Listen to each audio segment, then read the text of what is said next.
এবারের নির্বাচন হবে ঋণ খেলাপিদের সংসদের বাইরে পাঠানোর নির্বাচন। হাসনাত আব্দুল্লাহ।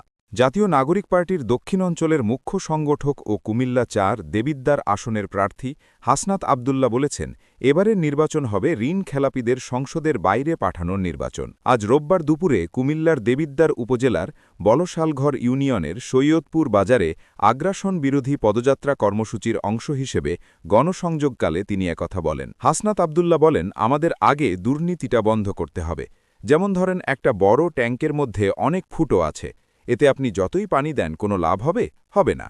আর এই ছিদ্রগুলোই হচ্ছে দুর্নীতি। ট্যাঙ্কে পানি থাকে না, এর মূল কারণটা হচ্ছে দুর্নীতি। এবারের নির্বাচন হবে দুর্নীতি বন্ধ করার নির্বাচন। এবারের নির্বাচন হবে চাঁদাবাজ মুক্ত হওয়ার নির্বাচন। এনসিপির এই নেতা বলেন, আমাদের কোনো গুন্ডা পান্ডা নাই। আমাদের পক্ষ থেকে কেউ কি ফোন দিয়ে আপনাদের কখনো ভয়ভীতি দেখাইছে? না, দেখায়নি। প্রোগ্রামে আসতে হবে, না আসলে বাসা থেকে উঠাই নিয়ে আসবে, এমন কিছু কেউ কি বলছে? বলেনি। আমরা এসব পথে হাঁটব না। আমরা ভালোবাসা দিয়ে আপনাদের কাছে আসব। প্রয়োজনে পায়ে ধরে ভোট ভিক্ষা চাইব। বলবো, ভাই আপনি আমাদেরকে একটু সহায়তা করেন।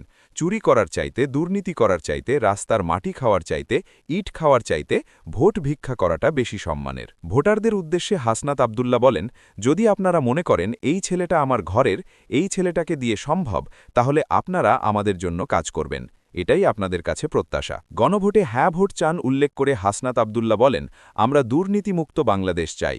আমরা চালাবাজ মুক্ত বাংলাদেশ চাই। আমরা চাই বাংলাদেশে পড়াশোনা করে আপনাদের ছেলেরা যথাযথভাবে চাকরি পাবে। আমরা চাই স্বাধীন নির্বাচন কমিশনের মধ্য দিয়ে নির্বাচন হবে।